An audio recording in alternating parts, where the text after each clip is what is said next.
Parlons d'excision.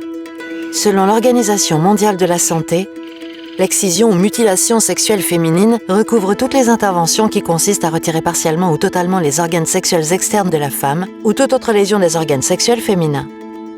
Il y a 4 types de mutilation sexuelle féminine pratiquées en général sur des filles de 0 à 15 ans. La clitoridectomie, qui consiste à amputer partiellement ou totalement le clitoris externe et ou son capuchon. L'excision, qui est l'amputation partielle ou totale du clitoris externe et des petites lèvres, avec ou sans celle des grandes lèvres. L'infibulation, qui vient fermer presque totalement l'orifice vaginal par amputation et accolement des petites ou des grandes lèvres, avec ou sans amputation du clitoris externe. Il existe d'autres formes de mutilation sexuelle féminine non classées, telles que les piqûres, les perforations, la cautérisation par brûlure du clitoris ou encore l'introduction de substances agressives dans le vagin. Où est pratiquée l'excision?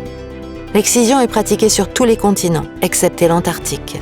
En Afrique, en Asie, au Proche et Moyen-Orient, en Amérique du Sud, en Russie, en Europe, en Amérique du Nord, aux États-Unis et chez nous, en France aussi. D'où vient cette pratique? L'excision serait née dans l'Égypte ancienne à l'époque des pharaons. D'ailleurs, des chercheurs ont retrouvé des traces d'excision sur certaines momies. Pourquoi cette pratique? Différentes raisons socioculturelles sont invoquées pour justifier l'excision, parmi lesquelles garantir la virginité des filles avant le mariage, prévenir l'infidélité des femmes. L'excision éviterait la masturbation, la bisexualité ou l'homosexualité, considérées comme des pratiques sexuelles impures.